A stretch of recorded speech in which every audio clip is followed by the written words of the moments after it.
Montréal est la métropole du Québec, seule province francophone en Amérique du Nord. Avec ses 3 millions d'habitants, Montréal jouit d'une économie et d'une culture vibrantes et a une renommée internationale à bien des égards. Bienvenue à Montréal. Les Québécois ont une longue histoire de lutte sociale et politique qui ont été déterminantes dans la création de leur identité. Les Québécois aiment s'engager. Le développement du Québec s'est toujours appuyé sur un engagement civique, un engagement social très fort, sur une participation citoyenne. Le progrès du Québec a été rendu possible en grande partie grâce à notre capacité à nous concerter, de coopérer, de travailler ensemble, de dialoguer entre les classes sociales. C'est encore le cas aujourd'hui. Le Québec s'appuie sur une société civile forte, enracinée, mais aussi branchée sur le reste du monde. L'année 2011-2012 nous a démontré la vivacité de l'action citoyenne un peu partout à travers le monde. Bien sûr, il y a eu le printemps arabe, mais plus près de chez nous, le mouvement des indignés. Et la société civile québécoise, comme bien d'autres, a su réagir et s'organiser face à des situations qu'elle juge inéquitables.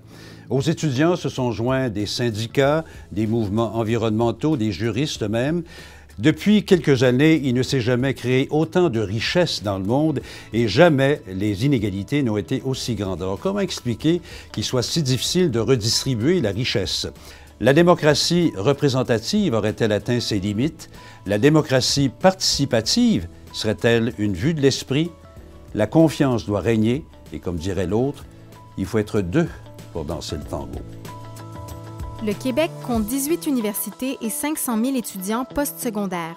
Au fil des ans, plusieurs chercheurs issus des universités québécoises ont collaboré au développement d'un modèle de société qui tend vers une redistribution de la richesse. L'importance de l'action citoyenne dans le développement économique du Québec est capitale.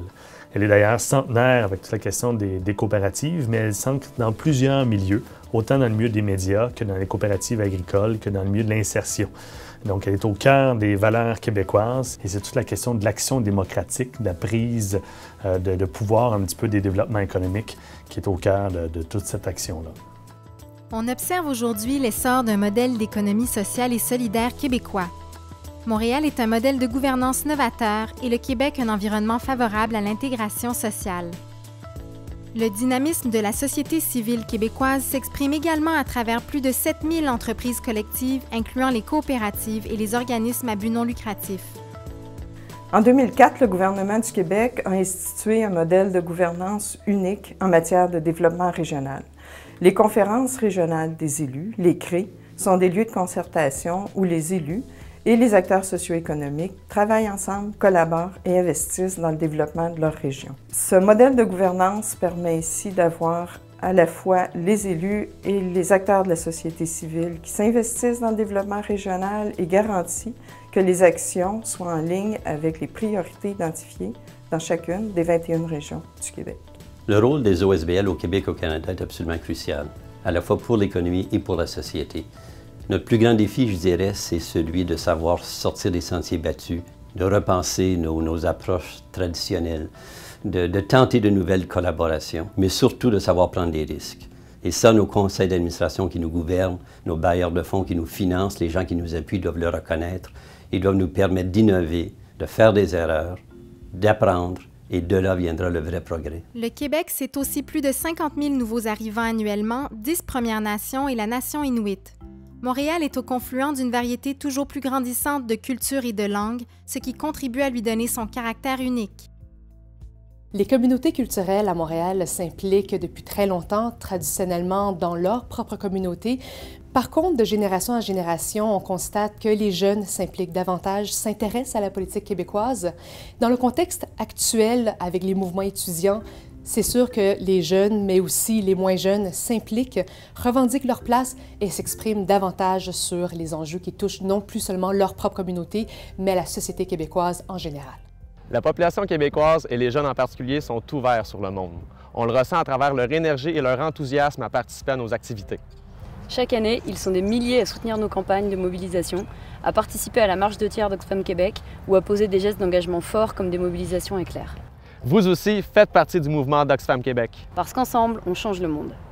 Montréal est une métropole culturelle dont la réputation et le dynamisme dépassent ses frontières. Reflet de la créativité, de l'innovation et du talent de ses artistes, Montréal est une référence dans les arts du cirque et de la scène, en danse contemporaine et en arts médiatiques. Elle est non seulement un lieu d'échange entre les diverses communautés culturelles, mais également appréciée pour son ouverture sur le monde. Les Québécois et les Canadiens expriment leur curiosité pour le reste du monde et leur solidarité internationale à travers de nombreux programmes de coopération qui se déploient dans plusieurs pays. Le travail d'éducation du public, de sensibilisation des Québécois et des Québécoises à la solidarité internationale est fondamental pour faire en sorte que le travail sur le terrain soit efficace. Des milliers de Québécoises et de Québécois sont engagés à travers 65 organismes de coopération internationale au Québec. Il y a un travail de plaidoyer à faire pour aussi impliquer nos gouvernements qui sont des acteurs fondamentaux et qui doivent permettre à la société civile de bien réaliser son travail ici au Québec. Il y a des milliers d'organisations partout au Canada qui ont travaillé très fort pour renforcer la réputation du Canada outre-mer. Par contre, on est très inquiète à l'heure actuelle de l'environnement de moins en moins favorable dans lequel ces organisations doivent travailler. Malgré les défis, on est encouragé par les expressions de solidarité de nos collègues de la société civile globale, mais aussi par les exemples qu'on trouve ici au Canada qui sont vraiment inspirants, comme au Québec. Nous sommes très heureux de vous accueillir à Montréal et vous souhaitons une excellente Assemblée mondiale de Civicus.